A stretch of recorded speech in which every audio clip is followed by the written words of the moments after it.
Sightings. Aurora, Texas, 1897. Versão brasileira, VTI Rio.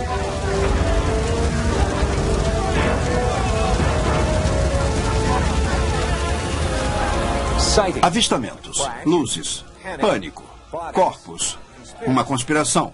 Aconteceu em Aurora, no Texas, em 1897. E ainda está acontecendo hoje. Olá, eu sou Tim White e essa é uma edição especial do Sightings, onde vamos explorar 100 anos de conspiração OVNIs. E eu faço essa pergunta.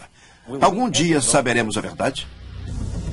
Nesta edição especial de Sightings, 100 anos de ocultação de OVNIs. 100 anos de conspiração. Talvez devessem fazer a exumação, entende? E determinar o que é verdade e o que não é. 100 anos de testemunhos sobre OVNIs. Eu notei uma espécie de grande nave cheia de luzes ao redor. Fomos mesmo visitados por extraterrestres? Eu tenho absoluta convicção de que nós fomos visitados por extraterrestres. A verdade tem sido ocultada? Não se pode comentar as investigações feitas em Rudlow Manor? Eu acho que isso é um não. Essa é uma investigação a fundo que separa a verdade do mito. Eu nunca vi nada que pudesse ser considerado uma evidência sólida de que fomos visitados. O fato da ficção. Por que o governo se empenha tanto para convencer a comunidade OVNI de que não tem nada a ver? Projeto Livro Azul, Roswell, Hangar 18, Homens de Preto. Testemunhas em todas as partes do mundo. Certa vez, caças da Força Aérea Belga interceptaram uns OVNIs triangulares. E as mais recentes imagens que podem ser a melhor prova até hoje de que os OVNIs são reais. Este é um Sightings especial que vai a fundo e além. 100 anos de conspiração OVNI.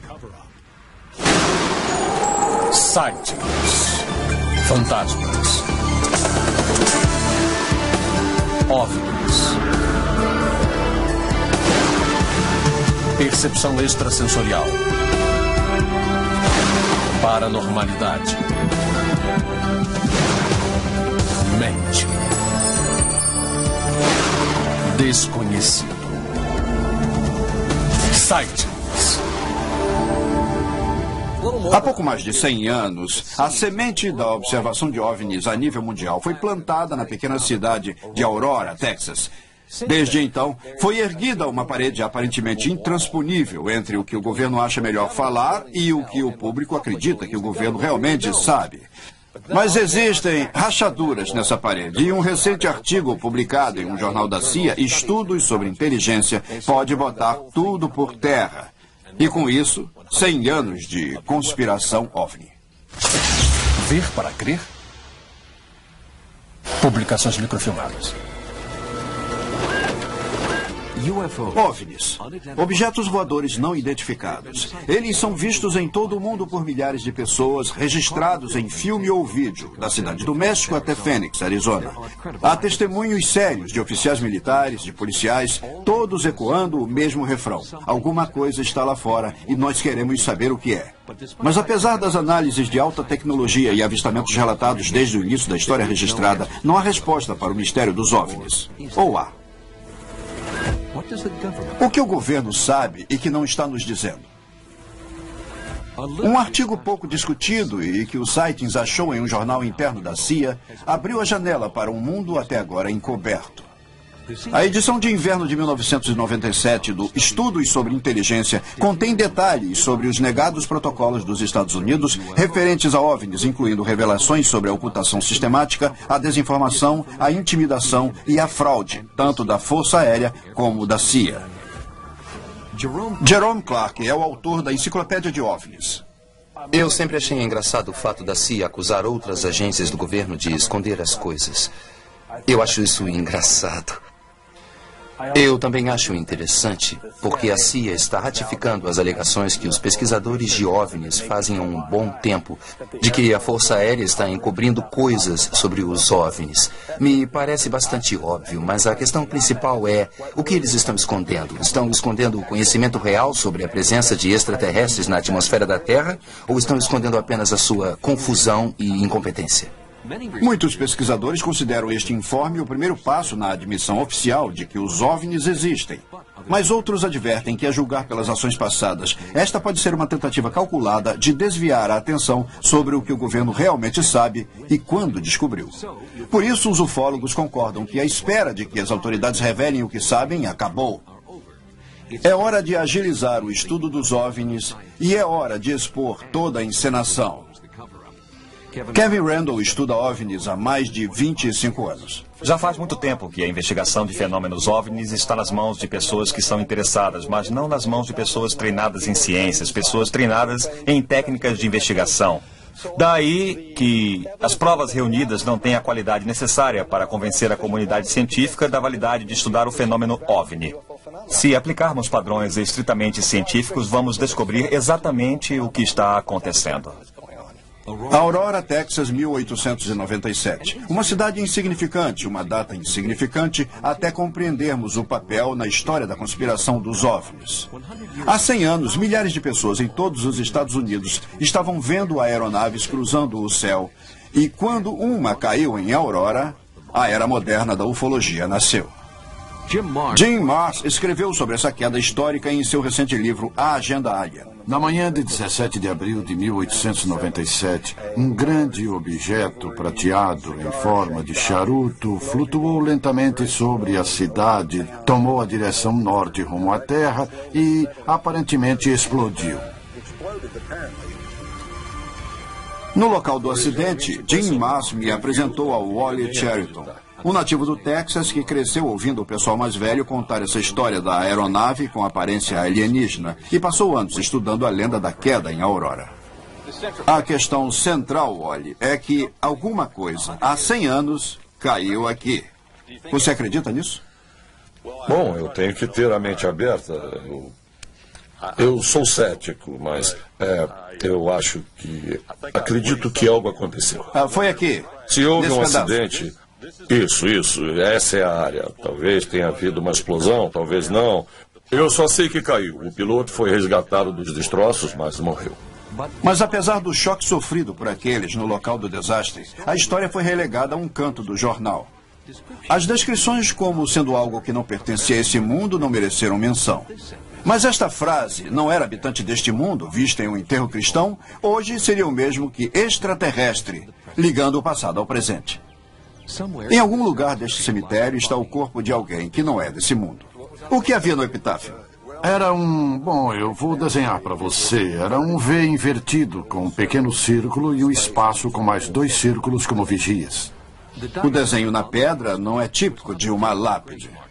É muito intrigante porque há anos ando por todos esses pequenos cemitérios rurais do norte do Texas e estou familiarizado com as lápides confederadas e essa não era nada do que eu já tivesse visto. E ninguém nunca pensou em cavar? Que eu saiba, não. Bill Case e eu fomos atrás e escrevemos matérias em jornais locais e levantamos a questão de que talvez devessem fazer a exumação, pois isso iria, entende, determinar o que era verdade ou não. E isso acabou criando tumulto e, de fato, colocaram policiais umas 2 semanas no cemitério até que as coisas se acalmassem. Aí, 1 ou 2 dias depois que os policiais saíram, a lápide foi levada por alguém e nunca mais foi vista. Alguns dizem que o desaparecimento da lápide faz parte de uma conspiração para impedir a investigação do lugar e assim determinar se havia um corpo alienígena enterrado ali. O acidente de Aurora se destaca porque é o primeiro em 100 anos de encontros com OVNIs e informes de corpos alienígenas enterrados pelo tempo e explicações oficiais. Aurora foi o primeiro, mas certamente não seria o último. Na primavera de 1897, os avistamentos se espalharam pelos Estados Unidos. Os objetos eram chamados de aeronaves e a maioria pensava que esses objetos eram uma revolução secreta da aviação. Achavam que se tratava do dispositivo de algum inventor americano que estava testando e que logo essa invenção seria anunciada ao mundo. Só que o primeiro objeto pilotado pelo homem demorou ainda mais de uma década. Também havia uma certa especulação sobre extraterrestres. Falava-se que talvez esses objetos fossem aeronaves marcianas. O tempo é um inimigo no caso Aurora, e Marrs tem pouco a fazer para provar a teoria extraterrestre. Esse é um exemplo clássico de estado de espírito. Depende de com quem você fala. Algumas pessoas, se você falar com os mais velhos, vão dizer: sim, eu estava lá, aconteceu. Obviamente, eles acreditam que aconteceu mesmo. Mas se você falar com outras pessoas, vão dizer: não, é só uma fraude. E é nisso que vão acreditar até que provas mais concretas surjam. E não estou muito ansioso por isso. Não sei se é possível alguém ter certeza do que houve. É inevitável que os 100 anos de conspiração OVNI sejam também os 100 anos das fraudes dos OVNIs. E a extensão que algumas dessas fraudes atingem é realmente impressionante. Ufólogos estão sempre à mercê desses mestres da trucagem, mas pelo menos uma fraude serviu para nos fornecer um padrão de como o governo cria e mantém uma história fabricada.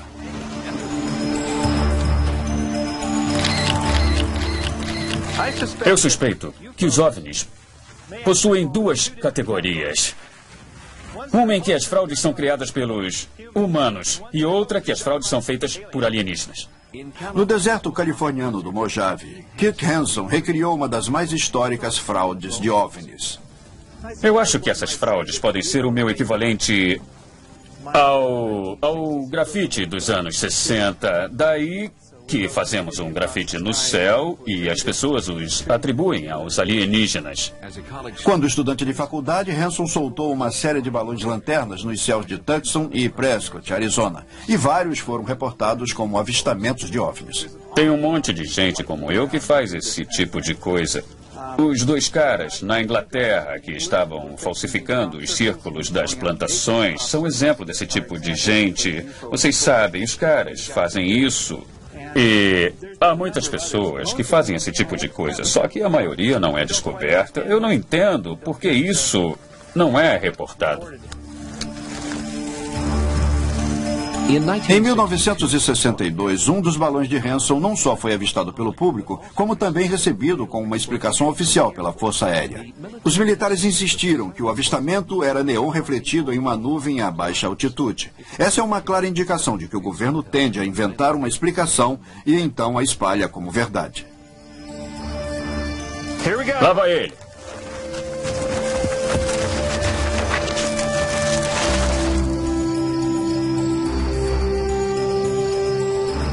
Lá foi ele. A abordagem pouco tecnológica de Hanson foi eficiente nos anos 60, mas na era moderna da ufologia, as fraudes são mais facilmente expostas e, inevitavelmente, o grande número de avistamentos acaba bastante reduzido. Jim Wilson é editor de ciências e tecnologia da famosa revista Popular Mechanics.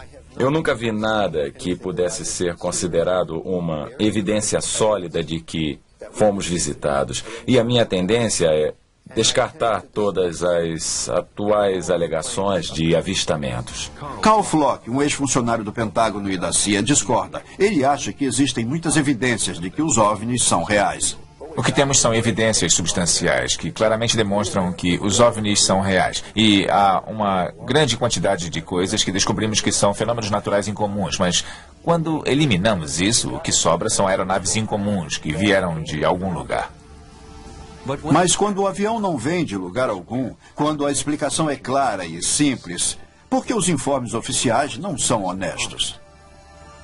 O psicoterapeuta Howard Schechter estudou a psicologia dessas fraudes e como os oficiais do governo brincam com suas fraquezas. Os especialistas acabam argumentando em conferências, jornais e revistas mais sobre a veracidade, a verdade desses eventos em particular, do que sobre o trabalho que precisariam fazer para investigar outros casos. A confusão tem seu preço. Para a ufologia, a confusão cria o caos e o caos talvez seja parte do grande desígnio da conspiração OVNI. É de se admirar quantos informes sobre OVNIs vão surgir essa noite. A seguir em sightings, os discos chegam e os militares são pegos desprevenidos. Eu vi alguma coisa lá, era algo brilhante. Não sei se era uma aeronave ou o que era. Depois, novas informações intrigantes surgem e o caso mais estranho da história da ufologia está prestes a ser resolvido. Essa é a primeira vez que eu, e acho que todos que trabalham nesse caso, ouviram falar que houve um efeito a longo prazo, que nunca havia sido reportado. E os homens de preto travam guerra contra as testemunhas de OVNIs. Estamos apresentando USA Ele viu Vietnã. Sightings. 100 anos de conspiração OVNI. Entre 1897 e 1940, a ignorância do público foi o melhor amigo do governo. Avistamentos não documentados de OVNIs eram tidos como piadas por parte de pessoas que não sabiam a diferença entre um avião bimotor ou um guindaste. A explosão da Segunda Guerra Mundial viu surgir a invenção das câmeras portáteis de baixo custo, o uso do radar se espalhou. E, mais importante que tudo, um público vigilante e treinado a observar os céus, consciente da diferença entre amigo e inimigo. A partir daí, basear-se na credibilidade da testemunha já não era suficiente. Os discos chegaram. Nos anos 40, a Segunda Guerra Mundial foi a primeira guerra aérea desse planeta e os aviões se popularizaram rapidamente e com as aeronaves veio uma era marcada pela guerra entre as máquinas aliadas e do eixo. Quase diariamente novos segredos de guerra surgiam. Radares, sonares, novos bombardeiros e bombas atômicas mudaram a cara da guerra e fizeram dos segredos uma indústria florescente. Mas havia um tipo de máquina voadora distinta de qualquer categoria e que permanece um mistério até os dias de hoje. Eram pequenas aeronaves brilhantes que desafiavam os princípios conhecidos da aerodinâmica. Foram batizadas de caças de fogo. Os caças de fogo eram um moderno fenômeno OVNI com outro nome. Foram batizados durante a Segunda Guerra e tratavam-se de uma variedade de fenômenos. Alguns pareciam luzes amorfas, alguns eram como objetos estruturados. Eram vistos por tripulações de bombardeiros no palco da guerra na Europa e na Ásia. Eram vistos por pilotos e combatentes, tanto do lado aliado quanto do eixo. Mas parecia um caso de hipoxia, que é quando você não tem muito oxigênio. Isso é o que provavelmente acontecia com aqueles pilotos. Eles ficavam meio sonolentos. Mas para aqueles que viram os caças de fogo, hipoxia é uma explicação absurda. Robert May pertencia à artilharia na Nova Zelândia durante a Segunda Guerra. Ele ainda fica intrigado por seu avistamento mais de 50 anos depois. Eu vi uma coisa lá, era brilhante. Não sei se era uma aeronave ou o que era. Eu diria que estava viajando a uma velocidade próxima de talvez uns 250 km por hora ou 400 km por hora. E estava vindo na minha direção. Era uma luz brilhante. Era tão estranho que eu não consegui identificar porque nós sabíamos exatamente onde estavam as aeronaves inimigas. E isso foi uma coisa que aprendemos logo. Caças de fogo parecem muito com o que as pessoas reportam como OVNIs hoje em dia. Também é extremamente pouco provável que sejam alucinações causadas por falta de oxigênio, porque há inúmeras testemunhas dessas coisas. Não é apenas um piloto que passou mal, mas tripulações inteiras. E às vezes tripulações de mais de uma aeronave reportando a mesma aparição desses objetos. Os militares tentaram, de todas as maneiras, explicar os caças de fogo, mas havia certos avistamentos que desafiavam qualquer classificação. Cada lado presumiu que se tratavam de armas secretas sendo desenvolvidas pelo outro lado. Só depois da Segunda Guerra é que ambos os lados perceberam que não era nada disso e que não havia qualquer explicação. Os militares recolheram muitos relatos sobre os caças de fogo, mas mantiveram em segredo até recentemente. Mas um certo avistamento durante a guerra acabou sendo algo grande demais para esconder. Em fevereiro de 42 foram feitos avistamentos dessas luzes piscantes e manobráveis no céu de Los Angeles. Houve um certo pânico, porque as pessoas acreditavam que a cidade estava sob ataque aéreo e pensavam que uma frota japonesa enviara bombardeiros à costa e que eles estavam atacando.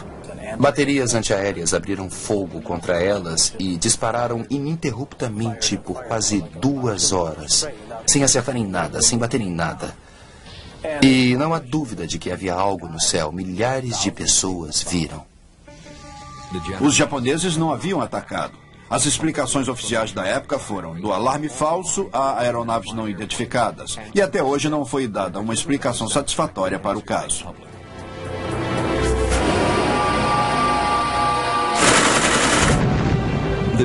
A detonação de bombas atômicas polarizou o mundo. E o segredo do programa atômico afetou cada setor do governo americano. Ao longo da Segunda Guerra, o governo e a ciência andavam lado a lado. Eles haviam vencido uma guerra mundial e derrotado aqueles detestáveis e poderosos inimigos. E daí que saíram da guerra muito confiantes. E confiança é ótimo. Mas o lado negro da confiança é a arrogância.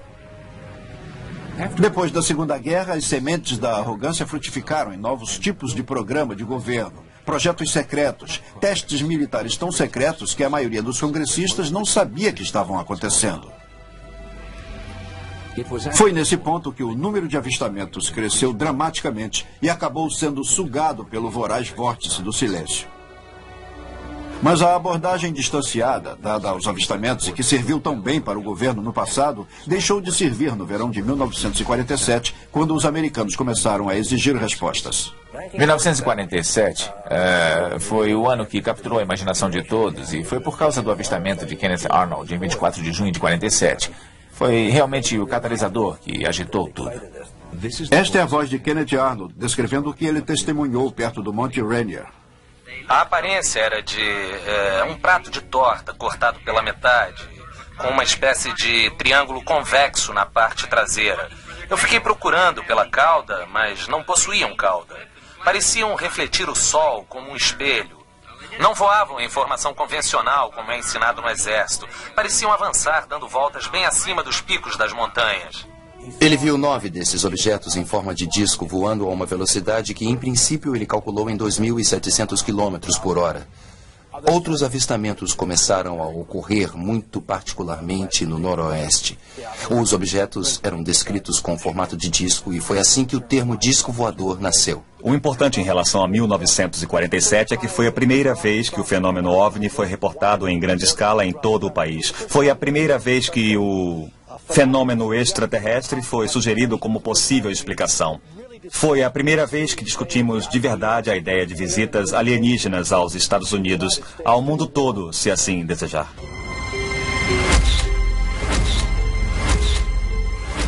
O avô dos relatos sobre OVNIs foi a queda do OVNI em Roswell. Aconteceu em julho de 47, só 2 semanas depois do informe de Arnold. Esse avistamento, o caso Roswell, estabeleceu o tom da investigação dos OVNIs pelo governo a partir daquele ponto. O incidente Roswell foi primeiramente tratado em um release divulgado pelo Exército em 8 de julho, alegando que os militares haviam resgatado um disco acidentado. Contudo, na manhã seguinte, a história tinha mudado e o disco acidentado passou a ser um balão meteorológico. Mas é o informe oficial original que a maioria dos ufólogos tem como verdadeiro relato da queda em Roswell. Até o acidente em Roswell acontecer, havia discussão sobre o que eram os discos voadores. Eram extraterrestres, extraplanetários, eram experiências secretas, eram foguetes. Mas, de repente, o governo não queria discutir mais. O tom desse segredo foi dado pela onda de avistamentos de 47, por causa dos eventos que ocorreram naquele ano. O segredo, decidido pelo governo em 1947, funcionou por um tempo. Roswell permaneceu em segredo por quase 30 anos, antes de alguns antigos habitantes começarem a falar. E quando isso aconteceu, o governo não pôde fazer nada a não ser se sair com uma nova frase: não podemos confirmar ou negar. 1947. 1947 é considerado por muitos ufólogos um ano de extrema importância nesses 100 anos de conspiração OVNI. Foi o aniversário de 50 anos da queda do OVNI em Aurora, Texas. Foi o ano em que ouvimos pela primeira vez o termo disco voador. E foi o ano em que o mundo pela primeira vez ouviu falar em uma pequena cidade do deserto no sudeste do Novo México. Um nome que se transformaria em sinônimo de conspiração. Roswell. Disco voador, mistério cada vez maior. Examinei os relatos de testemunhas em todo o país e, depois de muitos cálculos, meus dados são conclusivos. De todos os itens em nossos catálogos, só há um que teria alta velocidade e a baixa resistência ao vento de um disco voador. A tampa de uma lata de lixo. Assim, os nossos impostos eram gastos em 1962. Era a operação padrão de procedimento de todos os setores militares para transformar a ameaça OVNI em uma piada. E ainda é assim que os militares tratam o fenômeno, publicamente pelo menos. Boa tarde, senhoras e senhores. Eu gostaria de mostrar esse livro e dizer que ele custa $18, mas tem 2 guardas armados lá fora e eles não vão deixar vocês passarem. Mas o relatório ao qual o Coronel Haynes está se referindo não é piada. É a última palavra do governo sobre o incidente Roswell. Nessa histórica conferência em 1997, o Coronel Haynes tenta fazer humor, e seu mal disfarçado desdém pelos genuinamente interessados na queda de Roswell fazem dele o porta-voz militar perfeito. Estamos certos de que assim que o relatório sair e for lido pelo público, essa será a palavra final sobre o incidente de Roswell. A conclusão do relatório não deixa dúvidas de que o que foi resgatado em Roswell, Novo México, em julho de 47, eram destroços de um projeto de pesquisa da Força Aérea e do Exército ultraconfidencial de codinome Mongol. Mongol era a tentativa de detecção acústica de explosões nucleares soviéticas e lançamento de mísseis balísticos. O Coronel Haynes está citando Caso Encerrado, escrito pelo capitão reformado Jim McAndrew. Muitas pessoas surgiram recentemente com várias teorias sobre o que aconteceu em Roswell. Mas eu fiz uma pesquisa de 3 anos e publiquei 2 livros. Descobrimos que realmente houve uma série de ocorrências na área de Roswell. No entanto, não foram de origem extraterrestre. Eram projetos de pesquisa científica da Força Aérea, conduzidos de Alamogordo, Novo México, na base da Força Aérea de Holloman. Eram projetos envolvendo balões que flutuavam e pousavam nas vizinhanças de Roswell. O que foi reportado em 47 era um conjunto de folha de estanho, papel, borracha e varas achados num campo ao norte de Roswell. Ao longo dos anos, Roswell ganhou contornos de história de pescador. Pulou do conjunto de folha de estanho, papel, borracha e varas a 1, 2, 3, 4 locais de pouso e agora de 1 a 8 corpos de alienígenas em um período de 40 anos. A imprensa engoliu, mas os ufólogos mais engajados não se impressionaram. A Força Aérea vem usando o projeto Mongol como explicação há mais de 2 anos. E essa é apenas a mais recente de uma série de explicações que a Força Aérea vem dando desde 1947, todas as vezes alegando que tal explicação é a palavra final sobre Roswell. Quando se ouve a palavra Roswell, isso resume tudo que o governo quer encobrir, de discos voadores acidentados a corpos de alienígenas. A forma da Força Aérea lidar com Roswell nos dá um exemplo de como a burocracia lida com coisas com as quais não quer lidar. Em primeiro lugar, temos esse estranho material recolhido. Temos também um zeloso oficial que, em meio à sua empolgação por discos voadores, fez um anúncio que não deveria ter feito sobre o fato de terem recolhido um disco voador. A Força Aérea então confunde as coisas para proteger o projeto secreto. Tudo fica em paz depois. Em seguida, quando alguém pergunta sobre discos voadores, eles respondem: não sabemos nada disso. Não nos perturbe. E de fato, talvez os militares soubessem de algo quando decidiram tratar todas as histórias de OVNIs com as mesmas frases cuidadosamente preparadas, porque na recente conferência sobre Roswell, quanto mais o Coronel Haynes falava, mais incrível a história da Força Aérea se tornava. Caso encerrado. A Força Aérea se arrepende de não ter tornado público alguns desses fatos nos últimos anos? Ótima pergunta. Nada aqui era confidencial. No primeiro relatório, tudo era confidencial nos anos 70. Para os ufólogos, a declaração contraditória de Haynes é mais uma manobra burocrática clássica. Mas o que veio a seguir, disseram, é totalmente absurdo. Foi a explicação da Força Aérea para essas imagens que mostravam corpos alienígenas resgatados no acidente de Roswell. A teoria deles, os alegados corpos alienígenas de Roswell são, na verdade, pilotos feridos e mortos mal identificados, e bonecos de testes conhecidos em todo o país nos anos 50 e 60. Era, na verdade, uma combinação de bonecos de teste antropomórficos e vítimas de acidentes com aeronaves, que, infelizmente, alguém teve a ideia de transformar isso no mito Roswell, porque a descrição desses corpos são claramente a de vítimas de acidentes aéreos. O problema é que esses testes não começaram até 53 e Roswell é de 47. Mas esse pequeno detalhe não é problema para a lógica da Força Aérea. Caso encerrado. E eu também acho que é lógico presumir que essas pessoas viram ambulâncias da Força Aérea saindo, viram macas passando por causa dos bonecos colocados lá para protegê-los e viram também pessoas que estavam usando capacetes, viram pessoas vasculhando por toda a vegetação, procurando pelos restos de balões.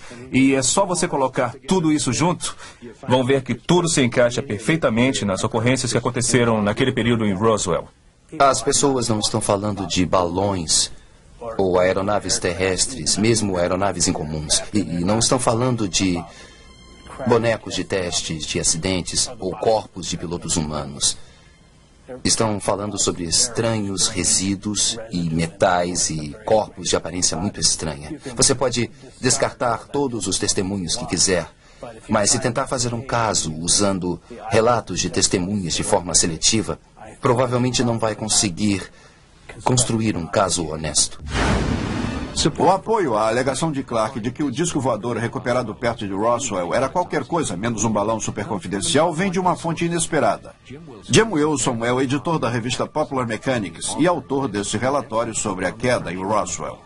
Na época em que escrevemos nosso artigo, sugerimos que havia uma ou duas explicações possíveis para o episódio Roswell. Uma era a versão de um acidente com um OVNI que estava sendo testado. Um certo número de pessoas veio até nós com o que alegavam ser a prova do avistamento do OVNI. Outra é que se tratava de uma aeronave de design japonês. Desde então, eu creio que a prova tende mais para a aeronave japonesa.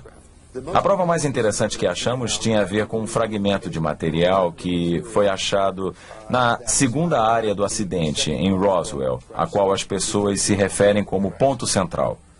Esse pedaço de metal foi apresentado como sendo de origem extraterrestre, mas foi identificado como tendo sido feito usando-se uma técnica metalúrgica que foi desenvolvida há muito tempo por joalheiros japoneses. E isso acabou nos levando a acreditar que esse veículo que caiu em Roswell era talvez de design japonês e talvez estivesse transportando um piloto japonês. Não há qualquer prova de que os corpos recuperados em Roswell fossem de japoneses, sem mencionar o fato de que as pessoas que estavam no local, as testemunhas, teriam reconhecido os corpos como japoneses, pois eles seriam humanos, mas eles não fizeram isso. Mas se a aeronave e os corpos resgatados pelos militares em 1947 eram terrestres, ou alienígenas ou não, Randall Wilson e muitos outros investigadores de Roswell partilham da opinião de que a Força Aérea não está contando toda a história. O senhor tem certeza de que não faz parte de uma ocultação voluntária ou involuntária? Eu tenho certeza absoluta, mas eu creio que o Coronel Weaver falou muito bem na TV hoje de manhã.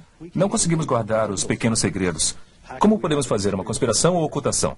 Uma coisa que aprendemos é sobre todas as coisas perturbadoras que o governo nos fez nos anos 40 e 50, durante aquele período de grande arrogância e confiança, onde o fim sempre justificava os meios. Experiências com radiação conduzidas com cidadãos inocentes sem avisá-los. Oficiais da CIA tomando LSD sem saber o que ia acontecer com eles. E sendo objeto de, principalmente, experimentação humana. Todas essas coisas vieram à tona e torcemos de coração que não continuem, mas não há dúvida de que aconteceram. E que, de fato, ao contrário do clichê que todos ouvimos, o governo é perfeitamente capaz de guardar um segredo. Roswell pode ter conquistado a imprensa, mas de forma alguma é o único caso de acidente com OVNI da nossa era. E, certamente, não é o único caso que, durante esse tempo, colocou os militares contra o público nesse jogo de oculte a verdade. A seguir em sightings, foi tudo uma fraude? Ou esse homem viu mesmo corpos alienígenas no hangar 18? Prateada, brilhante, em formato de disco, posada numa plataforma em tripé. Aparentemente, ela fez um pouso automático, depois que todos os seus ocupantes morreram. E mais tarde, as melhores provas, OVNIs registrados em vídeo. Não fazia ideia do que era essa coisa. Todos têm uma explicação, mas com certeza há buracos em tudo que achamos. Estamos apresentando USA Move 9. Site.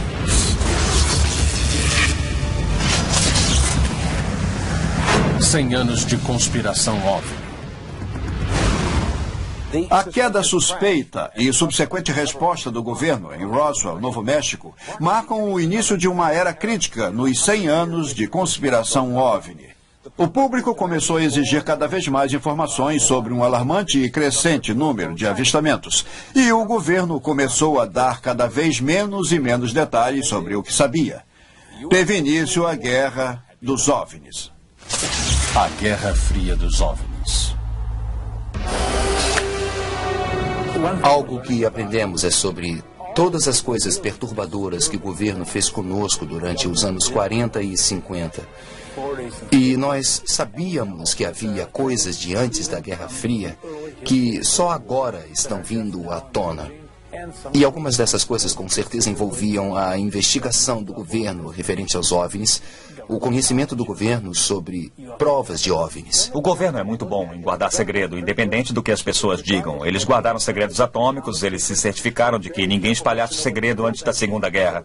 De repente, eles dão de cara com o maior dos segredos. Não estamos sós no universo.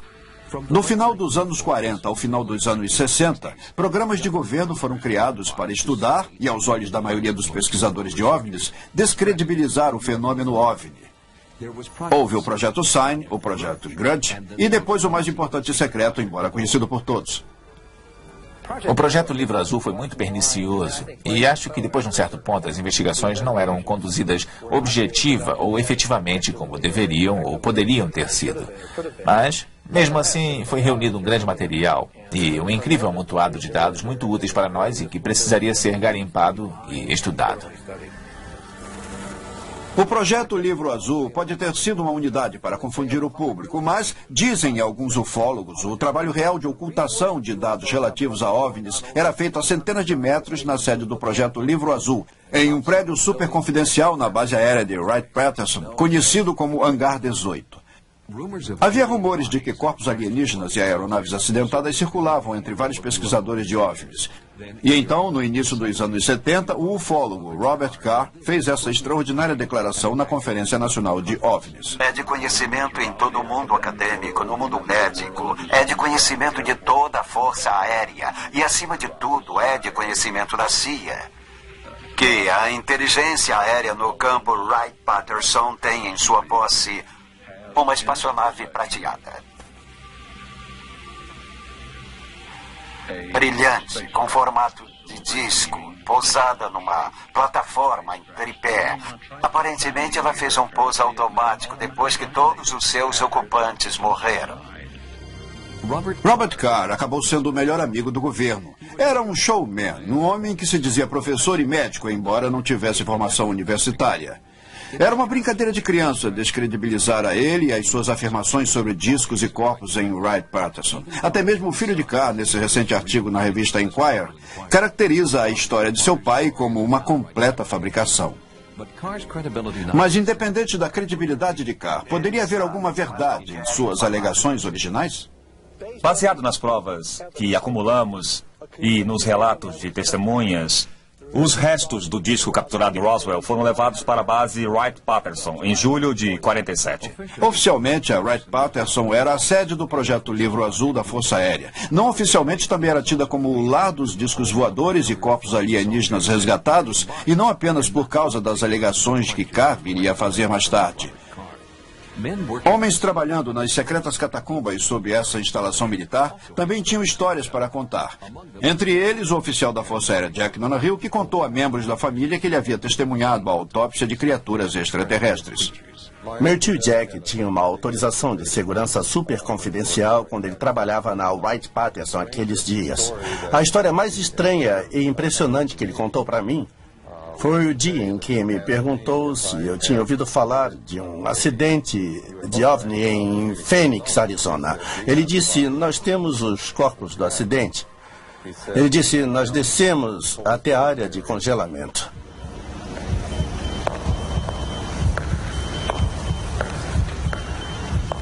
Havia uma mesa de aço imaculado numa sala arrumada como um pequeno laboratório. Um homem me disse, veja isso. Jack olhou para o corpo. Jack me contou que naquele momento estavam fazendo a autópsia dos corpos. A cabeça tinha o formato básico de um crânio humano, só que muito pequeno. O homem disse, melhor não ficar muito tempo aqui, e deixaram a sala. Eu tentei falar disso mais tarde, e ele me disse, esquece. Esquece todo esse incidente. E eu disse, como assim esquecer? E ele disse, esquece. Nunca aconteceu. Conversamos com pessoas que estavam em voos de aeronaves, conversamos com quem estava envolvido, com pessoas que estavam na Wright-Patterson na época e todas falaram do material que havia lá. Sabemos que ficou lá por um bom tempo. O que não sabemos é se ainda está lá. A Wright-Patterson seria o local lógico para se levar um disco recuperado, porque a base era a sede da Divisão de Tecnologia Militar da Força Aérea, onde armas alemãs e japonesas estavam sofrendo uma reengenharia. A reengenharia ou engenharia da reversão é o processo de pegar um objeto desconhecido e desmontá-lo e testá-lo para tentar fazê-lo funcionar, para saber o que o faz funcionar. E, de fato, depois de 1947, houve um significativo número de aeronaves com design de discos voadores saindo da Wright-Patterson. O nível de envolvimento dos Estados Unidos com aeronaves com formato de disco sempre foi minimizado, e só foi por ocasião da época em que houve uma liberdade de informação que tivemos uma boa ideia de como os Estados Unidos estavam ativamente atrás de tecnologia de discos voadores nos anos 50. 2 projetos superconfidenciais, cujo conteúdo foi recentemente liberado, oferecem provas de que a engenharia de reversão foi uma parte importante e significativa nos avanços da engenharia do pós-guerra. Primeiro foi a Operação Paperclip. A Operação Paperclip foi desencadeada no final da Segunda Guerra, quando os americanos, assim como os aliados e, é claro, os russos, queriam entender ao máximo da tecnologia nazista com que estavam lidando, particularmente a tecnologia de mísseis e tecnologia nuclear e assim por diante. E nós sabemos agora que os segredos aprendidos com essa Operação Paperclip levou os Estados Unidos em uma nova direção, em direção ao espaço. Menos conhecido, no entanto, é outro projeto superconfidencial. O Silverbug foi um relatório preparado pela comunidade da inteligência sobre o trabalho que estava sendo feito nos Estados Unidos para desenvolver um tipo de aeronave circular. Mostramos no artigo de nossa revista os desenhos das partes dessa aeronave que na realidade vieram da Alemanha. Sabemos com certeza que várias estruturas do veículo foram construídas. Não ficaria surpreso se algum desses veículos que as pessoas dizem ter visto em hangares secretos sejam de fato essas estruturas. Mas a teoria de Wilson não é universal. A única aeronave em forma de disco desenvolvida pelo governo dos Estados Unidos provou ser um fracasso incontestável. Houve o Avrocar, como era chamado, e foi desenvolvido junto com os canadenses nos anos 50, mas não funcionou. Houve o Flapjack da Marinha. Construíram um protótipo e não passou disso. Então, basicamente, nenhum dos discos que foram construídos na Terra foi particularmente bem sucedido. Em anos recentes, o governo tem obtido êxito em desenvolver pequenos discos voadores não tripulados. Esses veículos, orientados por controle remoto, são chamados RPV. São sondas aerotransportadas desenhadas para voar em território inimigo, onde pilotos humanos não arriscariam suas vidas. Hoje em dia, há coisas voando que poderiam ser encaradas como discos voadores, mas vêm de empresas que constroem aviões, como a General Dynamics e outras. Mas o perfil arquetípico de disco voador não é o único formato não terrestre que possuem. À medida que a tecnologia militar muda, também mudam os relatos sobre OVNIs, o que convence James Wilson de que os OVNIs não passam de identificações errôneas de aeronaves experimentais, mas terrestres. Se voltarmos um pouco e pensarmos na clássica descrição de um OVNI, a aeronave desce desse jeito no céu bem de repente, e aí para e flutua, e então desaparece, mudando de cores. O que eu descrevi é um SR-71 durante uma de suas manobras para começar uma operação.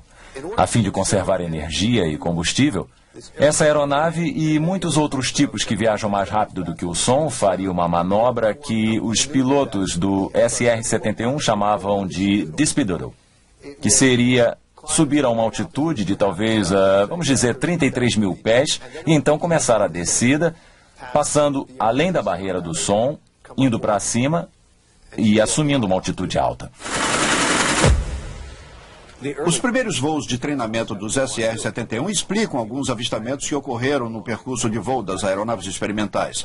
Mas nem todos se encaixam na descrição que Jim Wilson faz das capacidades aerodinâmicas do SR-71. Nem todos os avistamentos foram feitos por olhos destreinados. Um impressionante número de avistamentos nos anos 50 foi feito por pessoal militar, que só agora resolveu falar. A seguir, ele era um respeitado membro da comunidade, um chefe de escoteiros, e então viu um OVNI. Ele foi despedido, foi afastado do cargo de chefe dos escoteiros, foi rotulado de mentiroso e Trapaceiro. Mas o governo acreditou na história dele e os documentos comprovaram. Trata-se do mais intrigante incidente com OVNIs em décadas. A seguir, em Sightings. Estamos apresentando USA Movie at Nine. E Movie at Nine. Sightings. Indo fundo e além. 100 anos de conspiração OVNI. Em 1952, 5 anos depois da queda em Roswell, Novo México, algo que o governo disse que não seria possível acontecer, estava acontecendo por todos os Estados Unidos. E quando uma falange de OVNIs invadiu o sagrado triângulo do espaço aéreo entre a Casa Branca, o Capitólio e o Pentágono, os militares tiveram que reagir. Os avistamentos aumentam.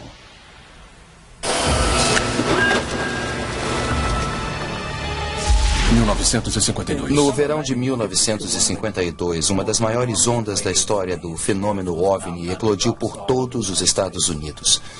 E seu clímax foi uma série de incidentes impressionantes que aconteceu na capital, Washington, em julho, quando todos os tipos de objetos foram vistos sobre a capital da nação, registrados por radares de 3 aeroportos de Washington, na área da capital. Repórter Steve Johnson. A Força Aérea Americana estava preocupada porque enviaram algumas aeronaves para perseguir esses avistamentos do radar e alguns dos pilotos, quando levantaram voo, conseguiram fixar os radares nesses objetos e os perseguiram. O alarde foi tanto que os canais de inteligência ficaram temerosos que a União Soviética ou algum outro inimigo tivesse escolhido aquele momento para invadir os Estados Unidos. Não havia como enviar mensagens. Os avistamentos sobre Washington ganharam as manchetes dos jornais. A quebra de segurança foi de grande preocupação para o nosso maior aliado, a Grã-Bretanha. O primeiro-ministro Winston Churchill queixou-se por não ter sido informado. O primeiro-ministro Winston Churchill exigiu saber de seu comando aéreo o que estava acontecendo. As semanas se passaram e a resposta que obteve foi: não há com que se preocupar, é tudo um absurdo. Mesmo os sinais de radar podem ser explicados por pombos com anéis de metal nas patas. Não é nada demais. Errado. O primeiro-ministro foi mal informado por seu, obviamente ignorante, comando aéreo, porque naquele mesmo instante as autoridades nos Estados Unidos estavam desesperadamente preocupadas com o fenômeno OVNI, mesmo porque 20% dos informes oficiais conhecidos dos pilotos não podiam ser explicados na época. E o público americano estava vendo cada vez mais OVNIs todos os dias. E é aí que entra Delbert Newhouse. Delbert Newhouse era um fotógrafo da Marinha. Ele e a família estavam viajando perto de Tremonton, Utah, em julho de 52, quando ele e a esposa olharam pela janela do carro e viram objetos prateados e em forma de disco, manobrando e girando no céu. Newhouse pegou sua câmera de filmar, saiu do carro e começou a registrar. Esse é um dos primeiros filmes de OVNIs realizados. E mais de 45 anos depois, esses objetos permanecem sem explicação. E o fato de ter sido registrado por um fotógrafo da Marinha torna esse avistamento incontestável. O Sr. Newhouse passou a carreira na aviação da Marinha Americana e até mesmo ele era incapaz de caracterizar esses objetos como algum tipo de veículo experimental. O filme de Newhouse proporciona uma oportunidade extremamente rara de ver o que milhares de americanos viram em 1952. Nunca antes ou depois tantos OVNIs foram reportados por testemunhos de tanta credibilidade, e o número de avistamentos no Livro Azul em 1952 foi 10 vezes maior do que em qualquer outro ano. Um avistamento durante a grande agitação americana de 1952 é tido como um marco divisório nos 100 anos de conspiração OVNI. Em 19 de agosto de 1952, em West Palm Beach, Flórida, o chefe dos escoteiros, Sonny Desvergers, estava dirigindo para casa com seus escoteiros quando ele alegou ter sido queimado pelo ataque de um disco voador. Esse parece ser o lugar, Chuck. Sabe dizer com certeza? Está parecendo que sim. Então podemos continuar. Cal Flock localizou uma das testemunhas do histórico encontro com o OVNI. Chuck Stevens era um escoteiro com 12 anos em 1952. Bom, agora vamos ver. Vocês deixaram o carro aqui na estrada, não foi? Foi isso mesmo. Tá. Bom, então vieram da estrada e foram direto para a mata. Fomos direto para a mata. Cal esperava reavivar a memória de Chuck voltando com ele à área onde os escoteiros tiveram seu aterrorizante encontro com o OVNI. Eu acredito que quando estávamos indo para o sul, pela trilha militar, nós vimos uma luz branca onde não deveria haver luz nenhuma. Chuck lembra da noite claramente. O encontro semanal dos escoteiros mal acabara e o chefe dos Verges estava levando Chuck e 2 amigos para casa. De repente, luzes apareceram no céu sobre a extensão das terras de uma fazenda. Primeiro pensaram que era um avião caindo. O chefe dos escoteiros parou o carro e Chuck lembra das luzes pairando sobre suas cabeças por vários minutos. Quando as luzes não se moveram, Sonny Desverges saiu do carro e mandou os meninos esperarem dentro. Se não voltasse em 15 minutos, disse aos meninos, eles deviam correr até a casa da fazenda mais próxima e chamar o xerife. Chuck Stevens lembra de ver seu chefe escoteiro entrar na mata atrás do OVNI. Os meninos esperaram, sem saber que Sonny Desverges iria voltar com uma história fantástica para contar.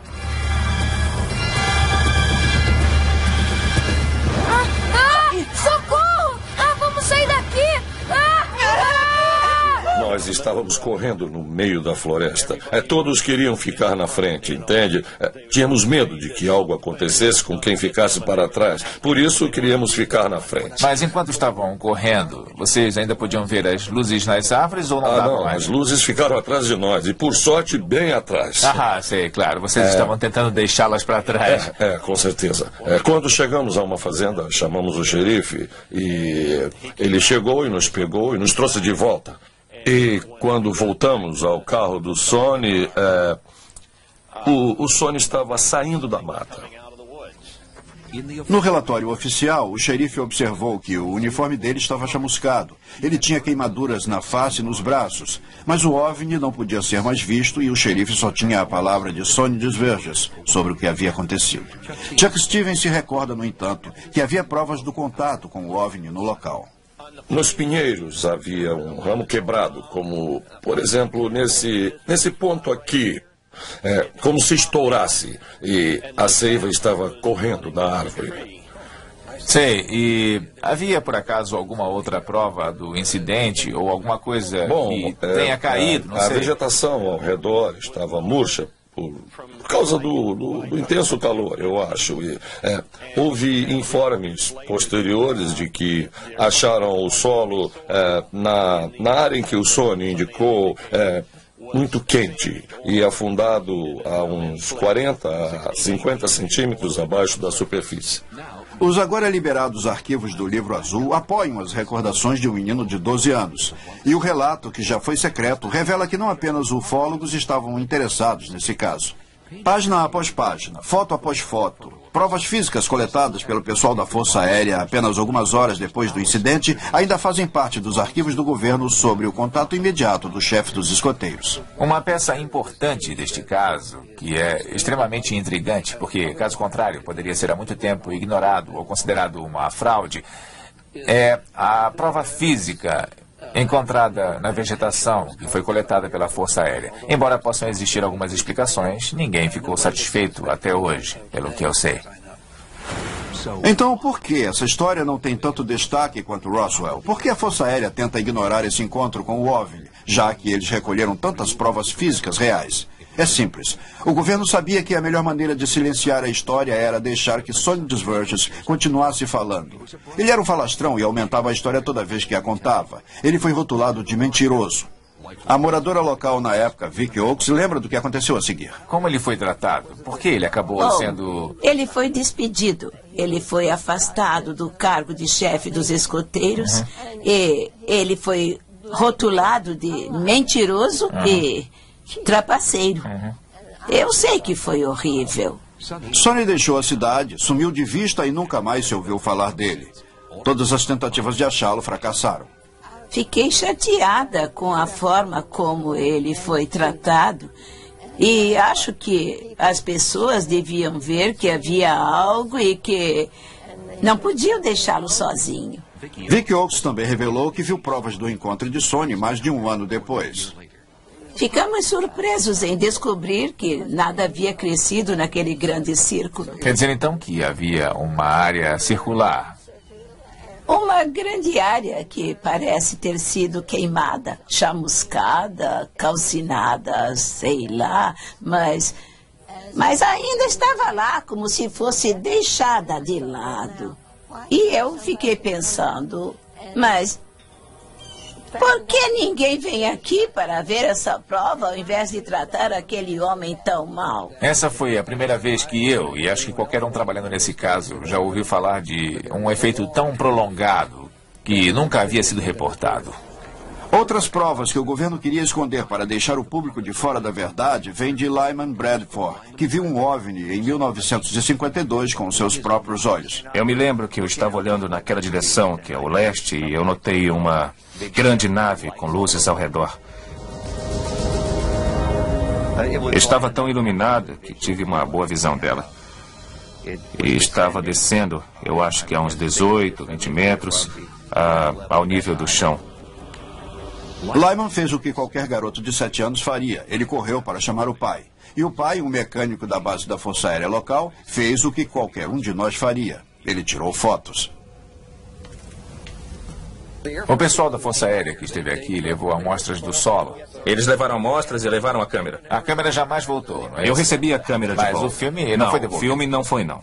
Você lembra de o seu pai tentar recuperar o filme? Sim, ele pediu 1 ou 2 vezes. E eu lembro que disseram que iam ressarci-lo. Disseram para ele esquecer? Eu acredito que provavelmente ele esqueceu. E você lembra de ter visto eles pegarem alguma coisa que estivesse no chão?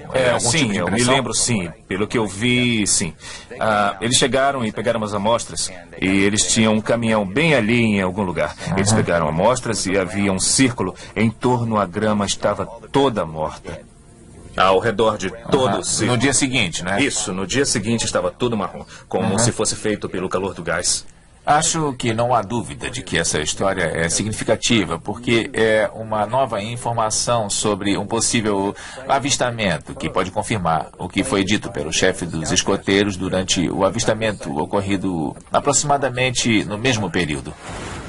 Mas se a Força Aérea insiste que esses velhos arquivos do Livro Azul contêm tudo o que eles ouviram sobre o incidente com o chefe dos escoteiros, onde está o filme perdido de Lyman Bradford? Onde estão as provas recolhidas e onde estão os sonhos verdes e os segredos que ele pode ter levado para o túmulo?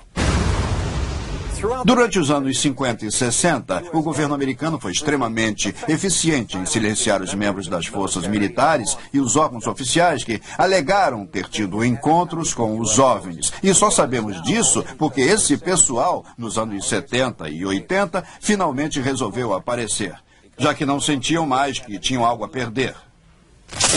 Autoridades que acreditam.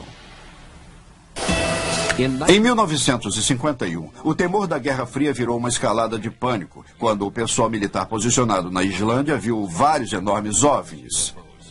O comandante da Marinha, Graham Bethune, e especialistas do Pentágono e de Lockheed foram levados à Islândia para estudar a situação. Normalmente, seu primeiro pensamento foi que a aeronave era soviética, mas quando Graham e outros oficiais treinados em aviação viram o OVNI com seus próprios olhos, souberam que não se tratava de uma ameaça soviética. Estávamos voando a 33 mil metros. Era uma noite escura e eu vi algo entre nós e o horizonte, a umas 40 milhas na água. Parecia ser uma pequena cidade à medida que nos aproximávamos.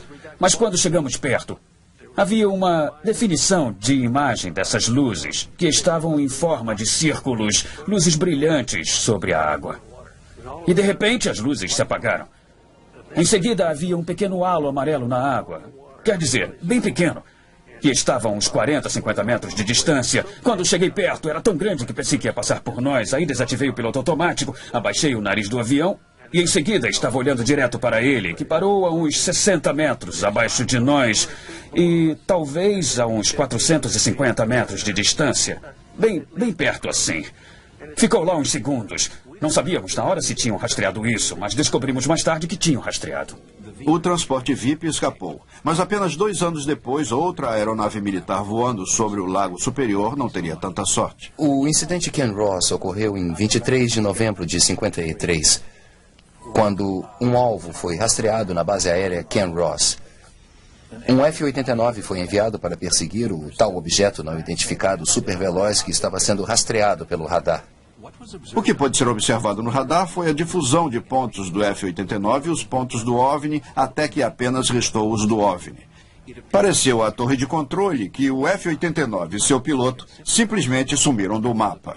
Conversei com um piloto que estava naquela base em 53. Ele me disse que havia duas possibilidades. Uma, que a aeronave caiu intacta dentro do lago. E porque estava intacta, não havia destroços na superfície. A outra, mais ousada, é que o OVNI teria pego. Esse caso não está nos arquivos do Livro Azul. Deveria estar lá. A única referência no Livro Azul é uma nota dizendo que não se tratou de um avistamento de OVNI, e sim de um acidente aeronáutico, descartando qualquer fenômeno OVNI. Por que o governo se empenha tanto para convencer a comunidade OVNI de que não tem nada a ver? Por que se importam com o que pensamos? A única resposta que tenho é que existe algo e eles estão tentando manter isso enterrado, nos levando para a direção errada. Houve algumas raras vozes durante a Guerra Fria dos OVNIs que se pronunciaram, e uma das mais importantes foi a de um policial chamado Lonnie Zamora. Seu encontro com uma nave em forma de ovo em Socorro, Novo México, mudaria a face da ufologia para sempre. 1965. Socorro é uma cidadezinha tranquila agora, mas há 3 décadas o lugar ficou apinhado de repórteres que queriam falar com esse homem. Lonnie Zamora continua no centro de um histórico e controvertido evento OVNI. E hoje vai levar os sites ao local de seu contato imediato em 1965. Eu podia ver um objeto branco posicionado entre 1 ou 2 arbustos bem ali. E eu tinha que ir bem devagar porque a estrada era ruim e as pedras eram muito grandes. Eu saí do carro e olhei para o arroio e vi aquele objeto de aparência branca.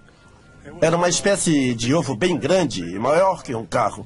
Foi naqueles arbustos ali que ele estava e o objeto estava posicionado entre os 2. Eu comecei a me aproximar para ver o que era e então ouvi uma grande explosão na parte de baixo. E começou a sair fogo e eu comecei a correr para o meu carro de polícia para me proteger. Eu podia sentir o calor emanado porque estava ventando. E então o objeto começou a subir e a uns 6 ou 9 metros ficou parado lá um instante. E aí levantou o voo. Zamora pediu reforços e quando 2 patrulheiros estaduais chegaram, eles também viram as evidências. Eles vieram aqui e viram essa grande pedra bem aqui. Ainda estava em chamas. E aí eles viram as marcas das pernas da nave. Havia 4 delas. E eles viram as marcas por todo lugar. Esse é o único caso do projeto Livro Azul em que a testemunha alega ter visto criaturas dentro da nave. Héctor Quintanilla, que dirigiu o projeto Livro Azul e um cético assumido, admitiu em um artigo que ele escreveu em um então secreto documento da CIA, chamado Estudos em Inteligência, que esse era um caso que ele jamais podia explicar, e mais que isso, ele firmemente acreditava que Zamora viu mesmo algum tipo de máquina voadora que a Força Aérea jamais foi capaz de explicar. Esse é um dos mais intrigantes e, para mim, mais indicativo caso de visitação alienígena que nós temos no livro. A explicação oficial foi que Lonnie Zamora havia visto o voo teste de um módulo lunar e não se preocupou com o fato de que Zamora descreveu a forma como a de um ovo e liso, não trapezoide, com relevos. Então, mais tarde, naquele ano, outro OVNI foi avistado por 2 policiais e dessa vez o governo não conseguiu se sair com qualquer explicação. No Houston Chronicle, o chefe de reportagem Steve Johnson investigou aquele que é conhecido como o avistamento McCoy Good. Sua pesquisa se encontra no site do Houston Chronicle. Esse foi um avistamento de 1965 e envolvia 2 homens da lei corretos e idôneos. E o seu avistamento foi investigado pela Força Aérea. Ele foi revisado por muitos pesquisadores de OVNIs e a sua reputação era tamanha que ninguém nunca questionou o seu testemunho sobre o que viram. E o que eles viram era realmente impressionante. Usando a informação do website, o Sightings foi até a pacata cidade texana de Colômbia. Foi lá que encontramos a testemunha Billy McCoy.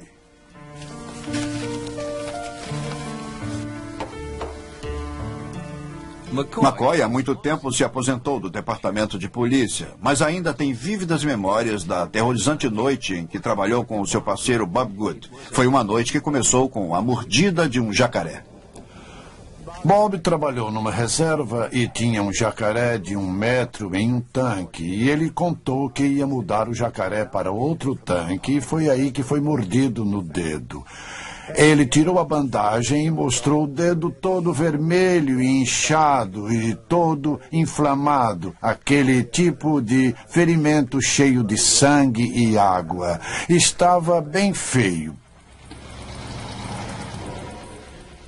Por volta das 11 horas, um pouco depois das 11, nós estávamos voltando pela rodovia 36 e eu notei uma luz brilhante na direção da área do rio São Bernardo.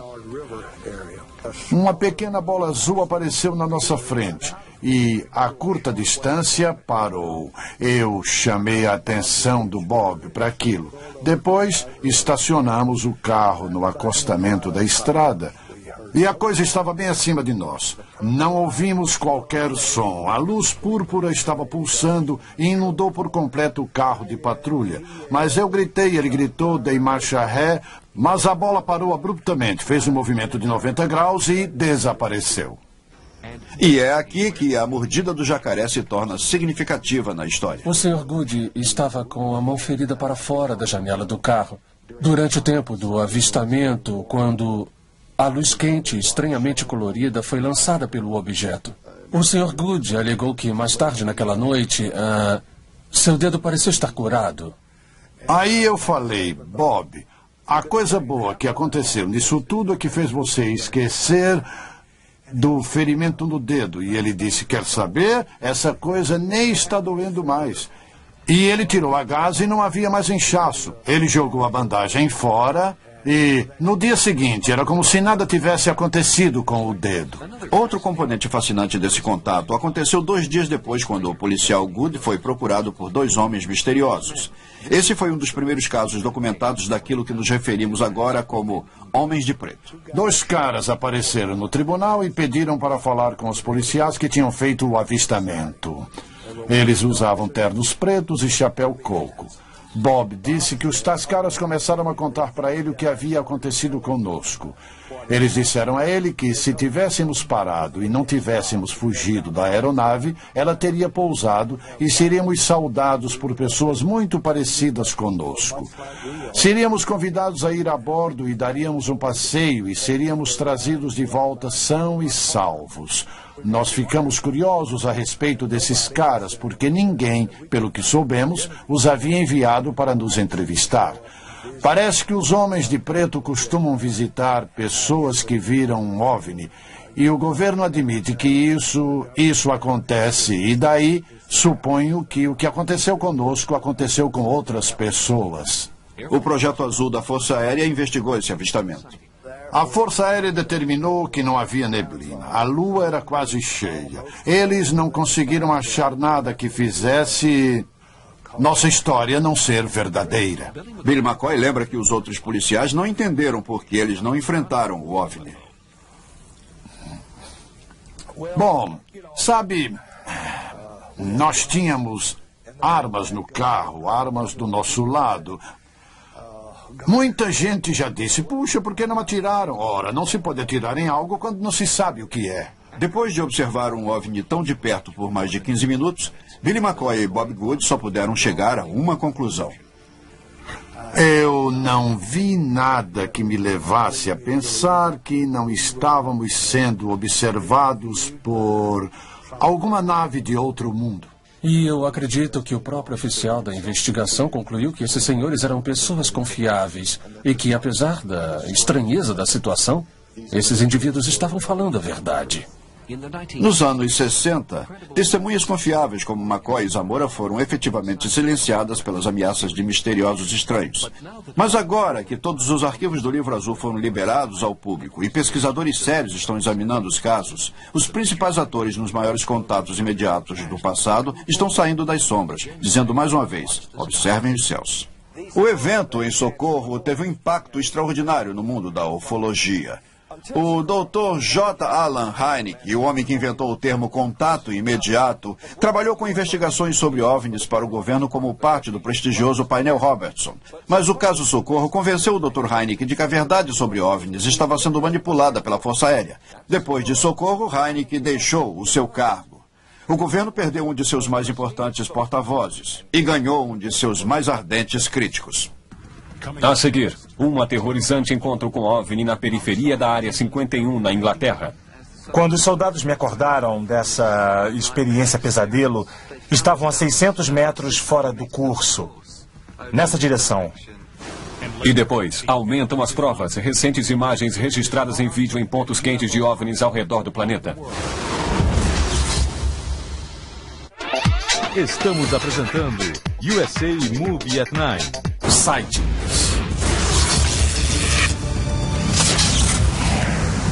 Cem anos de conspiração OVNI.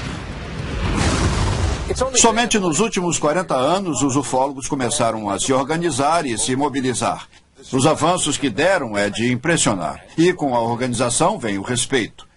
Agora, a ufologia não é mais vista como uma ciência à parte. Está atraindo cada vez mais pessoas dispostas a quebrar o segredo de governo. Agora o mundo sabe. Ministério da Defesa. O que é super confidencial na América já não é mais na Espanha e na Bélgica. Esses países quebraram o sigilo para revelar os segredos dos relatórios sobre OVNIs ao público. Mas nem toda a Europa é tão receptiva. Isso foi o que aconteceu ao ufólogo britânico Matt Williams, quando ele tentou obter respostas em uma determinada base na Grã-Bretanha. Então não quer comentar sobre as histórias de investigação de OVNI em Rudloe Manor?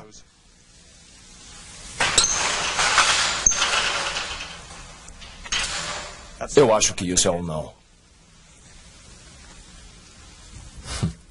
Quando eu vou a Rudloe Manor, algumas vezes sou detido. A polícia não gosta muito de ter pessoas por lá. Eles têm uma política de abafar o fato de que a base está operacional e tem uma infraestrutura subterrânea.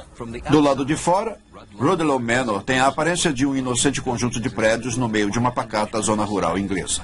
É uma infraestrutura subterrânea na maior parte do tempo e lida com sinais, comunicações, investigações da Real Polícia Britânica, que, no passado, investigou questões de OVNIs.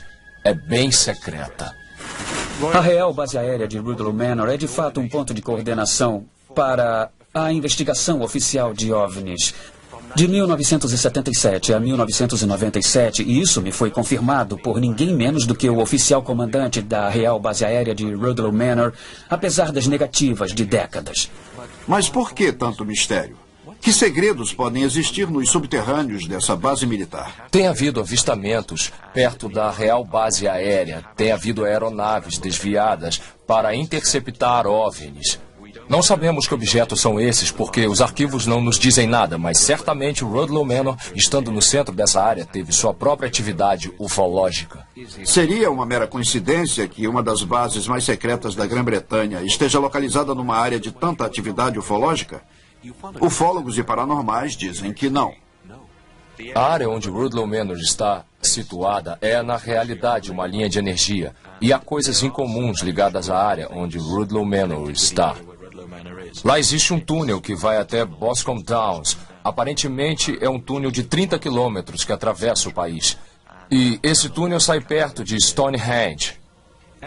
E pesquisadores sugerem que a mesma força que fez os antigos povos erigirem estranhos monumentos aqui seja a mesma força que está atraindo visitantes extraterrestres. Eu acredito que exista presença extraterrestre. Nick Pope não acreditava em OVNIs quando se juntou ao Ministério da Defesa em 1985. Mas na época em que foi transferido para outra posição dentro do governo, ele deixou de ser cético. 3 anos de pesquisas oficiais e investigações no Ministério da Defesa me deram acesso a uma grande quantidade de dados de casos do passado. E também, é claro, de avistamentos que ocorreram durante a minha permanência no cargo. Não eram luzes no espaço, eram aeronaves sólidas atravessando o nosso sistema de radar e às vezes operando bem baixo sobre as bases militares. John King é o editor da publicação britânica UFO Reality. Para quem ficou completamente convencido pela explicação militar de que todos os relatos de OVNI se reduzem a fantasia, fenômenos naturais ou avistamentos de algum tipo de aeronave experimental militar, eu gostaria muito de recordar as centenas e centenas de relatos nos anos recentes de uma aeronave triangular maciça e negra que teria o tamanho de um campo de futebol. Em certa ocasião, caças da Força Aérea Belga interceptaram esses OVNIs triangulares e um deles cruzou, acho que um espaço de 2.000 metros em menos de um segundo. Está muito claro que estamos lidando com uma tecnologia muito avançada. Na Bélgica, há uns 2.000 relatos entre 1989 e 1990. Tem aumentado na Inglaterra os relatos dos chamados caças triangulares. De acordo com pesquisadores, muitos desses avistamentos foram feitos numa área de 400 km² chamada Salisbury Plain. E lá também é onde achamos a Real Base Aérea de Rudloe Manor e um dos mais conhecidos lugares de avistamentos do mundo, Stonehenge, os inexplicáveis círculos de pedras em Avebury.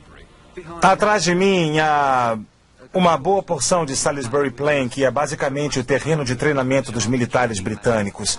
Tem havido um grande número de avistamentos através de Salisbury Plain, um grande número de relatos. Em 1994, o pesquisador de OVNIs britânico Red Presley viu uma misteriosa bola de luz pairando sobre Salisbury Plain. Ele gravou um vídeo incrível antes de um helicóptero sem identificação achar sua localização e sobrevoar ameaçadoramente as proximidades. Ele estava claramente tentando intimidá-lo, e o fato é que conseguiu. Eu recebi uma carta de Mark. Ele era um ex-soldado. Uma noite, durante o inverno de 1989-1990, ele estava participando de manobras noturnas em Salisbury Plain. Era basicamente uma marcha de 3 quilômetros e meio. Mark, um ex-soldado britânico posicionado perto de Salisbury Plain, pediu para não revelar a sua identidade e também ter sua voz alterada. Ele ainda teme represálias por parte do Ministério da Defesa britânico. Então, Mark estava caminhando por esse trecho de terra aqui e quando se aproximou desse bosque, dessa área arborizada... Parecia perto do lugar onde íamos ser pegos, mas do nosso lado esquerdo. De repente, uma aeronave maciça, parecendo que vinha de lugar nenhum. E era grande, imensa, uma nave triangular. E eles jogaram luzes refletoras como se procurassem por alguma coisa. E a próxima coisa que Mark se lembra é de um cara vestido de preto, traje de voo preto, saindo do bosque e se aproximando dos soldados, incluindo Mark, segurando uma vara, um objeto pontudo. Senti como se fosse um carneiro encurralado. Foi como se um cone de luz nos envolvesse, tipo uma sensação de zumbido envolvendo o seu corpo. Foi, como ele disse, um cone de luz azul que acabou envolvendo os 6 soldados e dominou totalmente as suas mentes. Foi uma experiência assustadora. É como se tivesse perdido o controle, que alguém estivesse me controlando. Você não tem controle sobre nada. E os soldados acordaram dessa espécie de experiência pesadelo e estavam a 600 metros fora do curso, nessa direção, se perguntando aonde estavam e como haviam chegado lá. Foi uma sensação de perda de tempo que me deixou muito agitado. A sensação que sempre me vem à mente é que eu fui feito de cobaia. Realmente eu fiquei muito zangado com isso. Quanto mais testemunhas saem das sombras, a esperança é que mais países revelem o que sabem. Porque, como Nick Pope diz, os OVNIs ainda são de grande interesse para os governos do mundo. Eu sei com certeza, é claro, que o governo inglês investiga ativamente os OVNIs, porque esse foi o meu trabalho com eles por 3 anos. A atitude dos governos em todo o mundo varia muito. Em minha opinião, é porque a maioria dos governos em todo o mundo não tem acesso à informação total. Estou convencido de que o governo dos Estados Unidos sabe mais do que ninguém e, portanto, eles têm mais razão para querer ocultar a informação. 100 anos depois de Aurora, 50 depois de Roswell, Está cada vez mais difícil para o governo ocultar o que ele sabe. À medida que a tecnologia avançou a partir da Segunda Guerra, impulsionando a ufologia numa nova era, o mesmo vai acontecer no próximo milênio. E agora, nossos instrumentos são muito mais sofisticados. As provas estão aumentando. Lan Lanphier e Jared Bostic são caçadores de tempestades profissionais. Eles gravam todos os fenômenos atmosféricos conhecidos, mas seu treinamento profissional não os preparou para o que aconteceu durante uma tempestade em Oklahoma. Em 25 de março de 97, Jared e eu estávamos caçando um tornado que estava se formando sobre Duncan, no Oklahoma. Eu tinha uma pequena câmera digital preparada para filmar. E estávamos filmando os cúmulos e o tornado que se aproximava.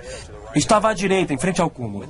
Quando eles voltaram ao vídeo, compreenderam que tinham registrado uma imagem de um OVNI. O que vimos no vídeo era basicamente um objeto se movendo muito rápido mesmo.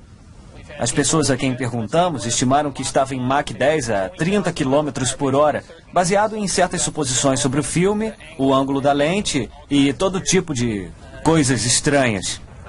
Outro professor disse que o objeto devia ser autoiluminado. O avistamento Lanphier-Bostic ilustra até que ponto a análise chegou desde o avistamento de aeronaves há 100 anos. Fomos ao Laboratório Nacional de Meteorologia em Normal, Oklahoma. E o diretor, os vice-diretores e todos os demais especialistas, mais um grupo de cientistas, olharam essa fita juntos. Eles não faziam ideia do que era, mas disseram que definitivamente não se relacionava com um fenômeno meteorológico climático. O videotape foi analisado pelo pesquisador da NASA, Otto Vogt. Se olharmos o vídeo de Lanphier, o que veremos é um objeto se movendo ao longo do campo e bem rápido. A questão é, o que é esse objeto? Qual o tamanho? Qual a velocidade? Vogt normalmente analisa imagens de vídeos enviados pelos ônibus espaciais. Recentemente, ele andou estudando duas anomalias atmosféricas conhecidas como sprites e jets. Analisar imagens incríveis é o trabalho de Vogt. Mas o vídeo Lanphier-Bostic o deixou confuso. Vocês podem ver à frente do meu dedo onde ele está. Esse é o movimento do objeto em câmera lenta. Está se movendo do canto inferior direito, vai se mover até a nuvem aqui e vai sair de vista na direção do canto. Não acredito que seja um relâmpago, porque não vejo o efeito de relâmpago na nuvem nesse período de tempo da tempestade. E do ponto de vista do vídeo, eu não sei que objeto é. Pode ser um meteorito, sim. Mas depois de pilotar um avião e até mesmo um helicóptero e sobrevoar a possível área de impacto, eu não achei nada. Não havia absolutamente nada lá.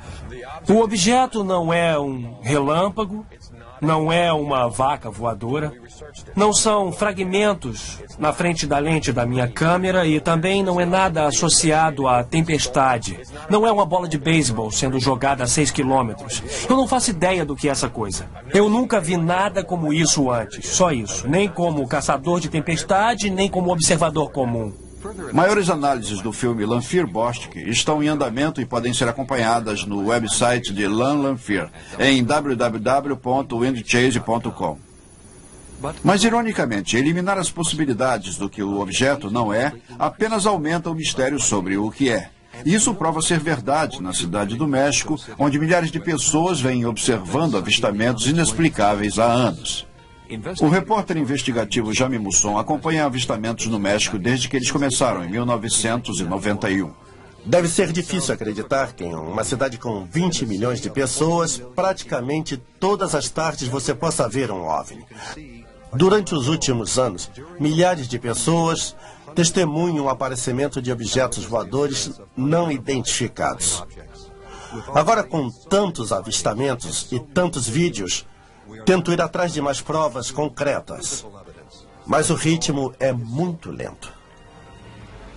As novas imagens de OVNIs mais dramáticas aconteceram na cidade do México e foram registradas em 1997. Essas imagens incríveis estão atualmente no centro de um acalorado debate em websites sérios em toda a internet. Infelizmente, o programa mexicano de pesquisa de OVNIs está apenas começando. Por isso, apesar dos muitos vídeos de OVNIs e de um profundo exame desses vídeos por especialistas, os eventos da cidade do México permanecem um mistério. Nesse país, os grupos de ufólogos têm uma vantagem distinta. O mais recente evento OVNI em Phoenix, Arizona, ilustra a que ponto chegamos. Na noite de 13 de março de 1997, luzes estranhas apareceram sobre Phoenix. Imediatamente, os telefones no Centro Nacional de Acompanhamento de Discos Voadores ficaram congestionados com tantos relatos de avistamentos e cada videocâmera caseira parecia estar sendo usada. Este é um OVNI que não se pode ignorar. Eu tinha acabado de ver TV, então eu notei uma luz sobre as montanhas, mais para o leste, como eu nunca havia visto antes. Eu estava com a minha câmera, estava mexendo com ela, então eu decidi sair e registrar para ver como ia aparecer na fita. E enquanto eu registrava a luz, de repente, à direita, uma fileira inteira de luzes apareceu em sequência. Eu filmei o padrão por aproximadamente 3 minutos e meio até que as luzes desapareceram.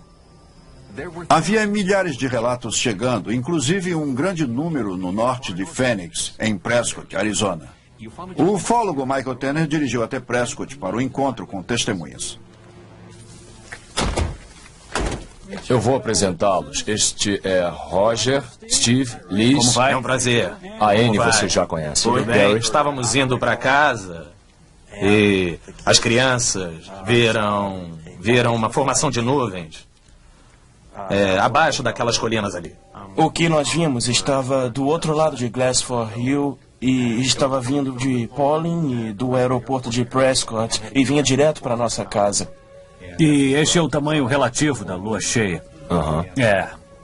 Michael Tanner levou o material que ele reuniu em sua investigação de campo para seu escritório em Phoenix, onde ele investiga avistamentos com seus sócios Jim Deletoso e Bill Hamilton. E aí, pessoal, tudo bem? Tudo. Esse é o avistamento de Craig Johnson que estamos discutindo. Agora transportamos isso para cá. Certo. Está rotulado como evento 7. A localização de cada pessoa que contribuiu com o vídeo foi mapeada para determinar o tamanho, a velocidade e a direção da formação OVNI. Felizmente, já que temos vídeos nessas múltiplas locações, olhando para o evento às 10 horas, a triangulação no banco de dados tridimensionais nos permite ver exatamente qual é o percurso e saber com certeza se ocorreu em frente ou atrás das montanhas estrelas. Jim Deletoso é um mundialmente renomado analista de vídeos. Fizemos uma simulação e suposições sobre seu formato, seu percurso, sua posição e criamos um modelo em 3D como a visão de um satélite olhando para todo o estado por um período de 90 minutos. Descobrimos uma continuidade no que as testemunhas alegam. Enquanto isso, o governo divulgou uma explicação oficial. O informe da Força Aérea estabelece que os OVNIs de Phoenix nada mais eram do que sinais luminosos de aeronaves da Guarda Nacional. Por que alguém iria acreditar nessa história? É a obrigação de alguém, é a responsabilidade de alguém dizer que eram sinais luminosos, que eram balões de ar quente, que foi um erro, que foi uma fraude, foi um acidente, não foi nada. No passado, esse tipo de declaração do governo seria a última palavra no avistamento de um OVNI. Mas não hoje, porque Jim fez um estudo comparativo das imagens do OVNI registradas por vídeos caseiros e videotapes de sinais luminosos militares. Os resultados não são exatamente o que o governo quer ouvir. Analisando as luzes de Phoenix, temos uma longa história. Olhando os sinais luminosos, luzes de aviões, um número de coisas que estão nos bancos de dados, que têm as suas características digitais conhecidas, comparamos as luzes de Phoenix com esses dados. Pois o que nós temos não bate. E a taxonomia que resta descreve que é a mesma taxonomia de luzes desconhecidas em outros lugares do mundo. Seja lá o que tenha criado as luzes, requer um alto nível de tecnologia. Me parece difícil que alguém seja capaz de fazer uma fraude dessa magnitude. As luzes de Phoenix criaram uma confederação inteiramente nova, vamos dizer assim, entre os investigadores de OVNIs em todo o mundo, que veem que alguma coisa agora tremenda aconteceu, sem uma explicação lógica. Para os ufólogos, o evento em Fênix é importante porque ele se encaixa numa série de avistamentos similares ocorridos na Grã-Bretanha, África do Norte e Japão. Será esse o formato da nave extraterrestre da nossa época? O disco já era. Vida longa ao triângulo. E os ufólogos não estão esperando pelo governo para dar-lhes informações. Eles estão usando computadores sofisticados, softwares, câmeras, mobilizando cada vez mais cientistas e cidadãos comuns. O novo milênio da ufologia nasceu. E pelo que sabemos da atual situação dos OVNIs, da maneira que o governo vê, a esperança é que o governo vá finalmente nos contar a verdade sobre o passado. Eventualmente o governo vai anunciar que o que aconteceu em Roswell foi a queda de uma nave, ou uma nave vai pousar numa nação fora dos Estados Unidos, ou no Pentágono, na Casa Branca, com a presença de toda a imprensa. A minha mente crítica me diz que ainda não há provas, mas o meu instinto, se prefere assim, e meu coração dizem que eu estou absolutamente convencido de que, de fato, fomos visitados por seres alienígenas de um outro mundo. Agora temos que encarar isso e ver o que podemos fazer para conseguir uma prova. A questão OVNI não vai ser resolvida até a ciência tratá-la como uma questão científica. Essa coisa não pode ser um mistério para sempre. Seria ingenuidade negar que os 100 anos de conspiração OVNI não tiveram seus desenganos. Houve fraudes, aeronaves experimentais mal identificadas e estranhas anomalias atmosféricas. Mas tem havido tantos casos suficientes envoltos pelo mistério de um padrão oficial de negação que temos que admitir pelo menos a possibilidade de que alguém ou algo lá fora está tentando fazer contato. Se pararmos para olhar, o contato nunca vai ser feito. Este é o Sightings. Eu sou Tim White.